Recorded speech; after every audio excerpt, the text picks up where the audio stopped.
Okay, so seperti yang saya beritahu tadi, hari ini kita akan masuk chapter 11. Kita guna gear reverse kita ada bab 10 dengan bab 11. Okay, bab 10 tu dia bab yang terlalu luas dan umum. Jadi saya KIV dulu. Kita fokus kepada bab 11, di mana dalam bab 11 ni berkenaan dengan inheritance ataupun pewarisan. So in this chapter you will learn 4 subtopic. Yang pertama tentang monohybrid inheritance, number 2 dihybrid inheritance, number 3 gene and alleles, dan number 4 inheritance in human. Jadi ada 4 bahagian lah. Okay, dan sebenarnya tajuk ni asalnya dia hanya ada 2 subtopik sahaja, tapi dah dipecahkan kepada subtopik yang lebih kecil. Okay, so saya share screen sekejap.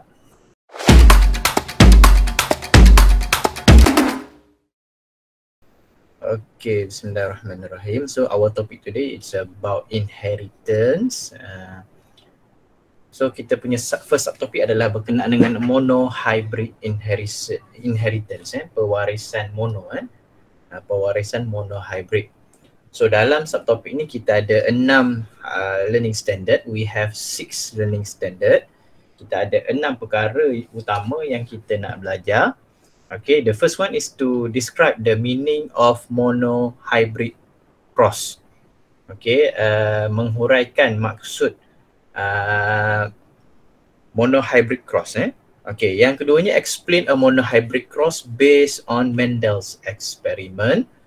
Number 3, differentiate terms related to inheritance. So dalam subtopik ini kita akan ada banyak terma-terma ataupun istilah-istilah yang baru yang bagi kamu lah.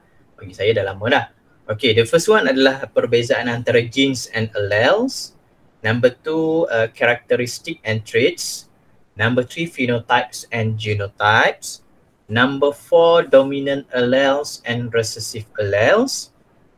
Number 5, dominant traits and recessive traits.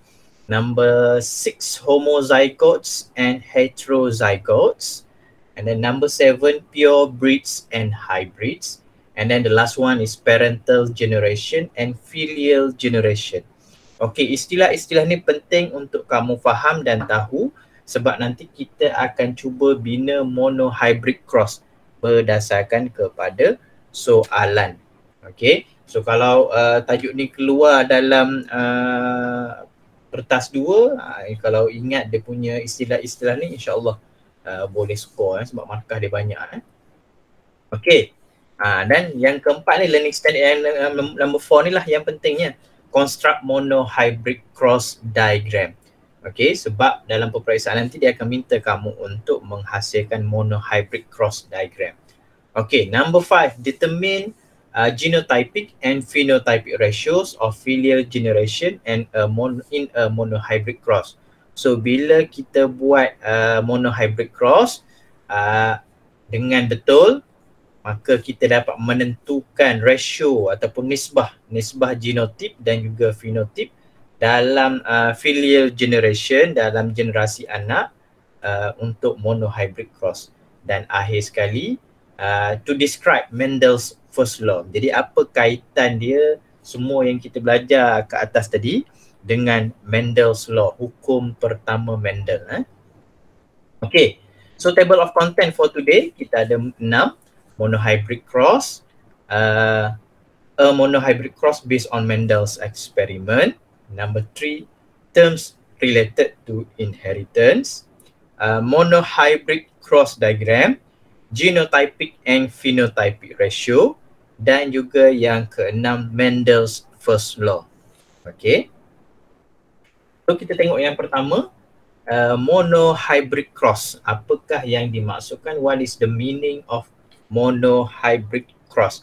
What is the monohybrid cross? Okay, monohybrid cross is an investigation of the inheritance of a single character which is controlled by a single gene or single pair of allele. Okay, monohybrid cross ni adalah satu penyiasatan pewarisan ciri ataupun karakter tunggal. Okey, yang dikawal oleh jin tunggal, single gene. Okey, yang mempunyai single pair of allele, yang mempunyai sepasang alel. Okey, itu yang dimaksudkan dengan monohybrid cross. Iaitu kita kaji satu ciri pada sesuatu organisma. Kita tengok satu benda saja. Okey, yang mana ciri yang ditunjukkan tu dikawal oleh satu jin sahaja. Okey.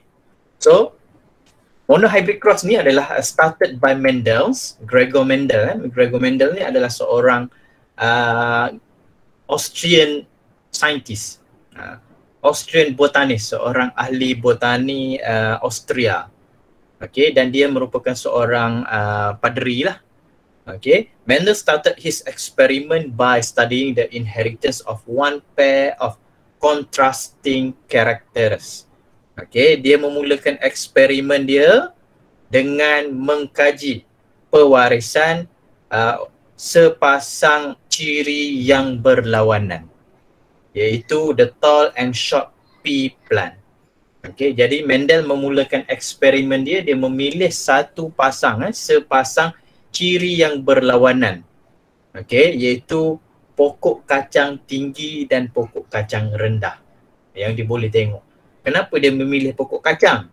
Sebab jangka hayat pokok kacang tu lebih pendek. Maksudnya eksperimen tu lebih senang dapat result. Okay, lebih cepat. Okay, itu yang pertama tentang monohybrid cross. Okay, monohybrid cross. Okay, yang keduanya adalah a monohybrid cross based on Mendel's experiment. Kita nak tengok macam mana Mendel ni buat eksperimen dengan mengkaji monohybrid cross, dengan membuat penyilangan monohybrid terhadap ciri yang dikaji tadi, tall and short pea plant. Okay, so apa yang Mendel lakukan? Okay, observation of characteristic and traits in Mendel experiment. In 1856, Mendel isolated plant which are pure breed. Pure breed ni adalah satu istilah yang digunakan when bred with each other, they produce consistently the same characteristic over many generation.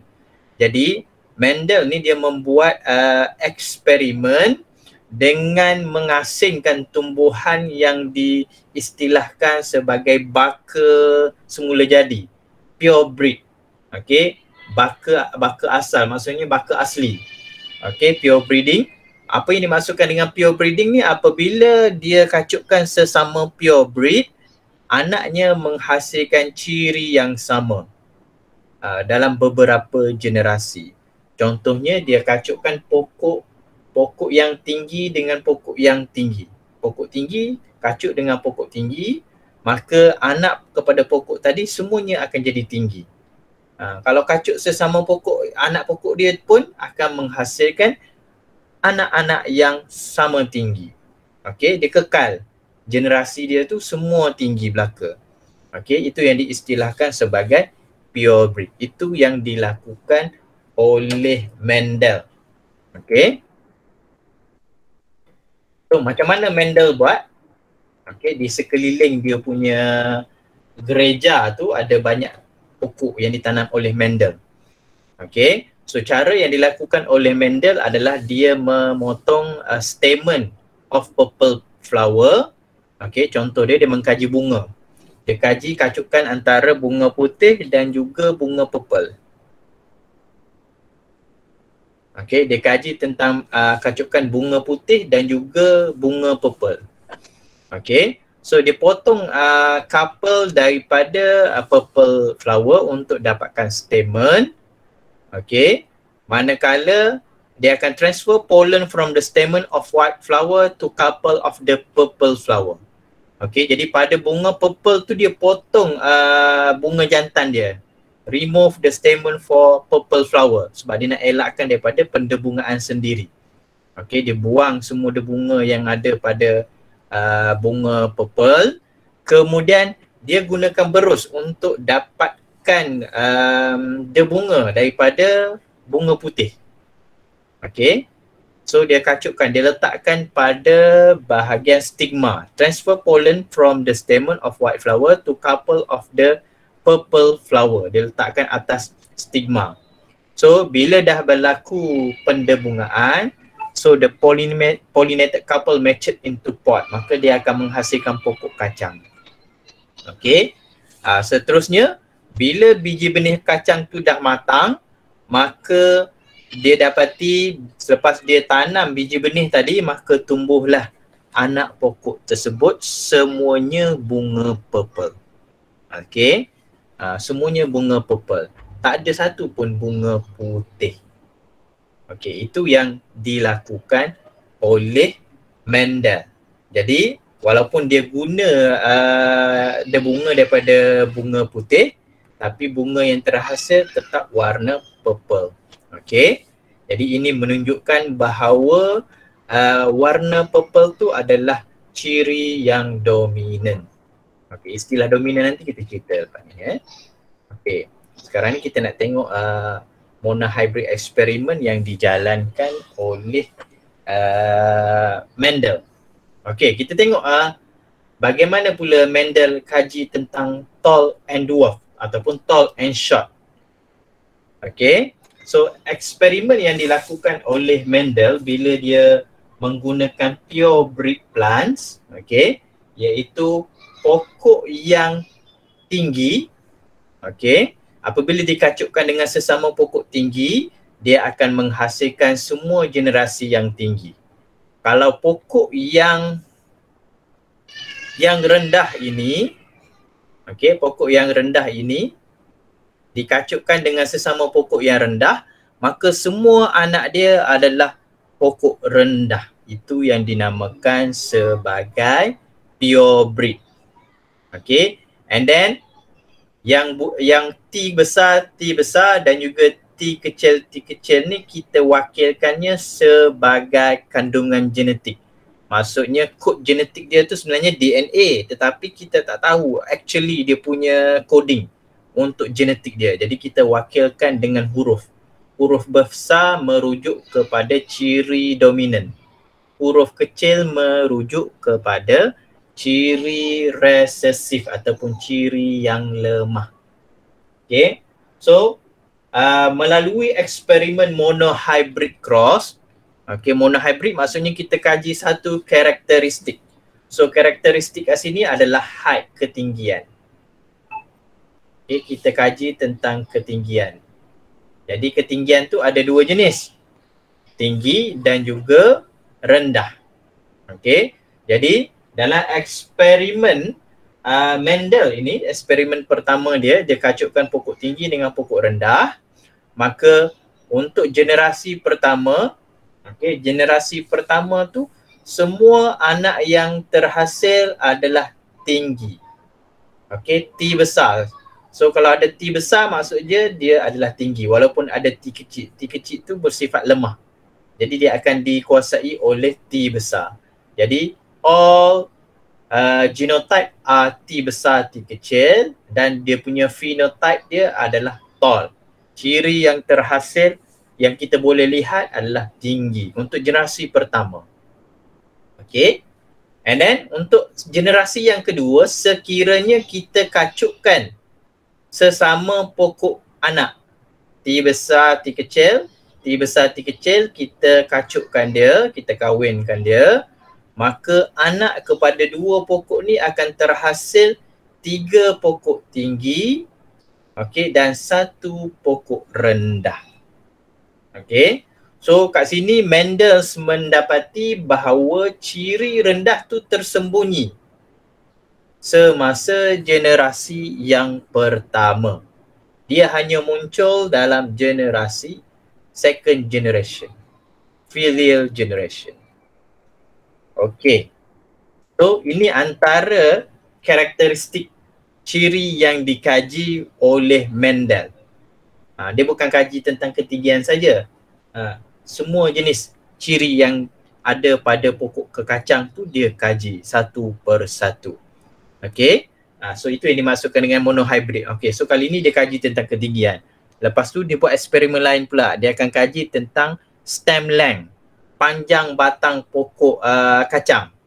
Okay, tall and short. Okay, yang kedua, dia kaji pula tentang flower position. Okay, kedudukan bunga tu axial ataupun terminal. Okay, kemudian flower color, purple dengan white tadi yang gambar mula-mula saya tunjuk tadi. Okay, yang keempat, dia kaji tentang pot shape. Okay, bentuk bekas kacang tadi. Okay, sama ada inflate, licin, ataupun constricted ataupun berkedut. Okay, kemudian pot color. Okay, pot color, warna pot dia green ataupun yellow. Okay, seed shape, round ataupun wrinkle, bentuk biji benih dia bulat ataupun berkedut. Okay, seed color dia yellow ataupun green. Anak-anak saya bising dah tu dia tengok kirin. Okay, so yang banyak ni merujuk kepada ciri dominan. Okay, ciri dominan. Maksudnya yang sebelah sini ni adalah ciri yang kuat. Dan yang kat sini adalah ciri yang lemah. Okay. Mesti ada yang blur-blur lagi. Apa yang cikgu cerita ni. Nanti bila kita dah tengok jadual dia nanti baru faham. Okay. Okay, kat sini kita nak bagi faham dulu tentang monohybrid cross. Okay. Saya recap balik yang pertama berkenaan dengan monohybrid cross. Monohybrid cross ni adalah satu kajian tentang pewarisan single character saja. Kita nak kaji satu ciri saja. Okey, yang kedua ni kita nak tengok monohybrid cross eksperimen yang dijalankan oleh Mendel. Macam mana Mendel kaji monohybrid cross ni berdasarkan kepada ciri-ciri yang ada pada pokok kacang pea. Okey. Okey, yang ketiga. Sekarang kita masuk kepada yang ketiga. Yang ketiga ni kita nak tengok term yang terlibat, terms related to inheritance. Terma-terma ataupun istilah-istilah yang kita akan gunakan dalam tajuk ni supaya lebih jelas pemahaman. Okey, yang pertama iaitu kena tahu apakah itu genes dan juga alleles. What is gene? What is allele? Okay, genes is a hereditary unit consisting of a segment of a DNA molecules which occupies a position on chromosome called locus. Okay, the gene determines a particular character of an organism. Okay, so gene ni adalah satu unit pewarisan sebahagian daripada DNA. Kalau kita tengok dekat gambar ni, dalam sel ada kromosom. Okey, kromosom pula terdiri daripada satu rantaian panjang DNA. So ini sepanjang-panjang ni adalah DNA. So sebahagian daripada DNA segmen dia, ini kita namakan dia sebagai gene. Okey, contohnya ini adalah gene A. Okey, so bahagian sini pula ini adalah gene B. Okey, kat sini mungkin gene untuk C. So setiap segmen tu pada DNA akan menghasilkan kod untuk menghasilkan spesifik protein. For example, to produce enzyme, antibodies, receptor, neurotransmitter and etc. Okay, jadi gene inilah, segmen DNA inilah yang akan menentukan particular character of organism, menentukan ciri yang ada pada organisma tersebut. Sama ada organisma itu tinggi ataupun rendah. Okey, sama ada organisma itu kulitnya berwarna putih ataupun gelap, ataupun berbulu ataupun tidak. Okey, rambutnya lurus ataupun rambutnya curly. So itu merujuk kepada ciri yang dibawa oleh gene. Okey, istilah yang kedua adalah allele. Okay, what is allele? Allele is different form of the same gene for a trait and occupy the same relative position on a pair of homologous chromosome. For example, tall and short. Okay, so seperti yang saya bagi tahu tadi, ini adalah kromosom. Dekat kromosom ada rantaian DNA. Okay, so ini adalah segmen-segmen DNA. Contohnya kat sini yang warna kuning ni adalah segmen DNA, yang ini adalah gene. Okay, Dan gene di dalam sel kita wujud secara maternal dan juga paternal. Macam kita belajar dalam meiosis, dia berpasang-pasangan. Okey, satu daripada mak, satu daripada ayah. Okey, so apa yang dimaksudkan dengan allele? Different form of the same gene. Okey, sebagai contoh, gene yang warna kuning ini membawa maklumat tentang warna. Okey, so kuning dan juga hijau ni membawa ciri warna, karakter dia warna. Okey, manakala jin ini, jin jenis warna ni dia ada dua jenis. Satu warna kuning, satu warna hijau. So kat sini kita namakan dia sebagai allele. Allele for green and allele for yellow. Sebab dia daripada jin yang membawa warna tetapi bentuk berlainan, sebab maklumat yang dibawa itu adalah berlainan. Okey, dan dia mempunyai kedudukan yang sama bila dia berpasang dengan paternal dengan maternal.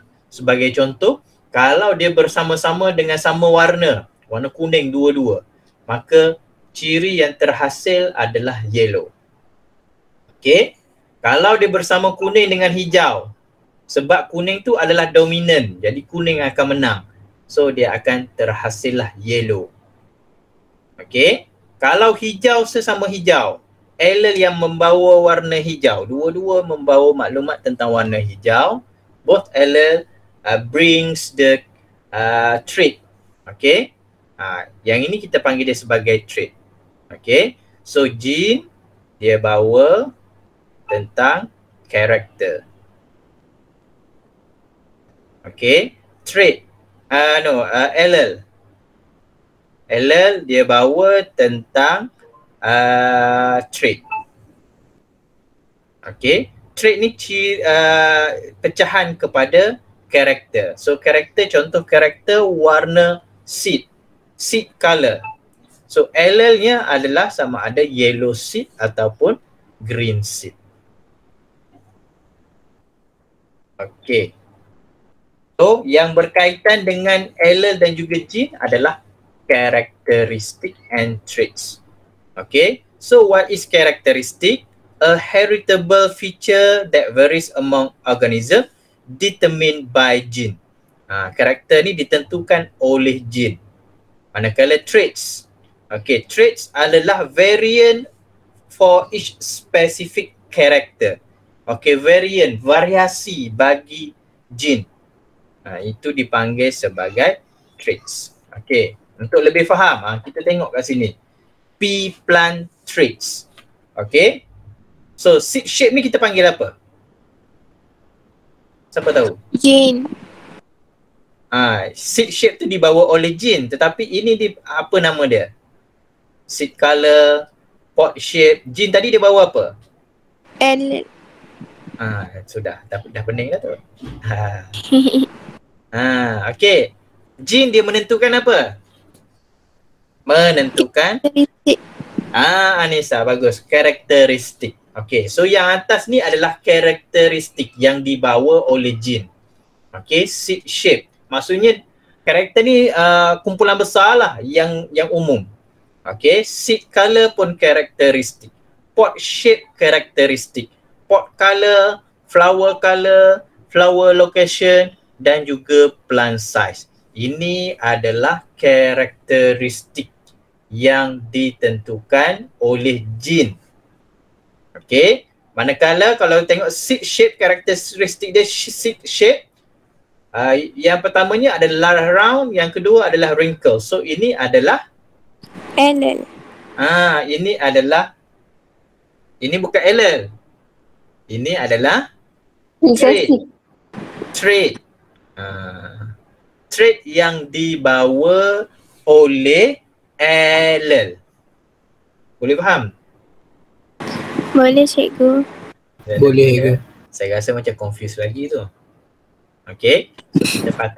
Kita patah balik. Okey, kita patah balik. Saya padam. Saya robah. Okey, saya padam. Okey. Soalan dia. Okey, soalan dia yang whole ni kita panggil apa?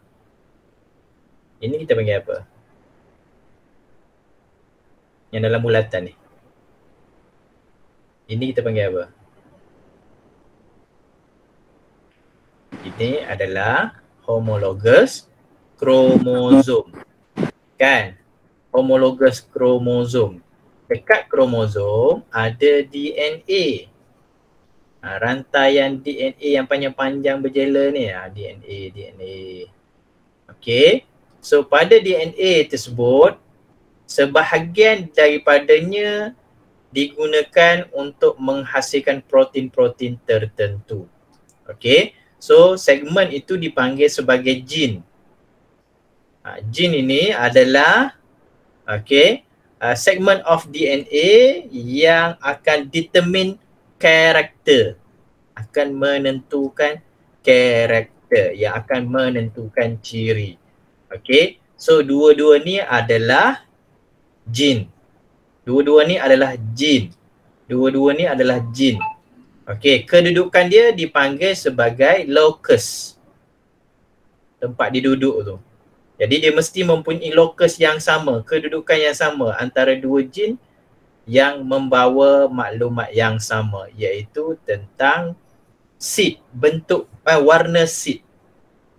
Okey, tetapi variasi dia ada hijau dan juga kuning. So hijau dan kuning ni dinamakan sebagai allele, bentuk lain gene yang membawa variasi karakteristik. Okey. So kalau gene dan juga allele kita tak boleh nampak. Okey, karakteristik dan juga allele yang kita boleh nampak, observable, yang kita boleh perhatikan. Okay. So kat sini, okay, yang bahagian atas ini adalah karakter, ciri, okay, yang ditentukan oleh apa? Siapa yang menentukan? Gene. Ditentukan oleh segmen of DNA. Tetapi gene ini ada bentuk yang berlainan. Okey, sebagai contoh seed shape, bukan semua seed shape tu sama je semua. Okey, sebagai contoh untuk pea plant dia ada dua jenis, round dan juga wrinkle. Ada bentuk bulat dan juga ada bentuk berkedut. Bentuk bulat dan bentuk berkedut ni adalah variasi bagi karakter. So variasi bagi karakter kita panggil dia sebagai trait. Okay. Dan trait ini adalah ditentukan oleh bentuk gene yang dipanggil sebagai allele. Very good. Maksudnya allele ni dia lebih spesifik lah. Sama ada dia jadi warna hijau, warna kuning ataupun warna hijau. Pot shape dia inflated ataupun constrict. Pot color dia green ataupun yellow. Flower color, purple ataupun white. Semua ni adalah gene dan juga allele yang berbeza. Kalau gene tu menentukan seed shape, dia akan menentukan seed shape saja. Manakala untuk seed color diambil alih oleh gene yang lain. Sebagai contoh, ini adalah kromosom. Okey, so kita bahagikan dia kepada beberapa segmen. Okay, A, B, C, D, E, F, G, H. Okay, so katakan yang atas kali ni kita ikut susunan jadual. Atas ni adalah untuk seed shape A, B untuk seed color, C untuk pot shape, D untuk pot color. Okay. E untuk flower color, F untuk flower location dan G untuk plant size. Okay, so masing-masing akan berada pada locus yang berbeza. Sebab apa? Sebab dia membawa karakteristik yang berbeza. Okey, boleh faham beza antara gene dan alleles dan juga character and traits? Boleh cikgu. Boleh lah, sikit-sikit kalau tak faham baca buku teks balik. Dah tengok dah buku teks tu. Buku teks tu banyak teks, nama pun buku teks. Okey. Yang ketiga. Okey, terms yang ketiga adalah phenotypes and genotypes. Okay, phenotypes and genotypes. Okay, phenotypes is the physical appearance of observable traits of the organism. Okay, phenotype ni adalah ciri yang boleh dilihat. Okay, ciri physical, physical appearance, bentuk fizikal lah yang kita boleh tengok untuk traits. Okay, for example dalam gambar tu ada tikus warna putih, ada lalat yang mempunyai sayap sekian-sekian, ada semut, ada lalat juga. Okay, ada pokok bunga, warna bunga. Itu adalah phenotype. Manakala genotype is the genetic constitution of an organism with respect to the genes. Okay, genotype ni adalah bentuk genetik pada sesuatu organisme yang mewakili jin yang terkandung di dalamnya. Okay, sebagai contoh kat sini, okay, yang ditunjukkan warna bunga tu phenotype ke genotype? Phenotype. Warna bunga ni adalah phenotype yang kita boleh tengok. Manakala genotypes ni ada dalam DNA dan kita tak tahu pun. Okay, jadi sebab tak tahu kita wakilkan dia dengan unknown. Okay, kita wakilkan dengan unknown, B besar ataupun B kecil. Okay, B besar merujuk kepada ciri yang dominan, B kecil merujuk kepada ciri yang resesif. Okay, so bila B besar bersama dengan B besar, okay, contoh genotype B besar, B besar, B besar, B kecil dan juga B kecil, B kecil. Itu contoh genotype. Genotype ni dia boleh pelbagai. Okay, sebab bergantung kepada ciri yang ada.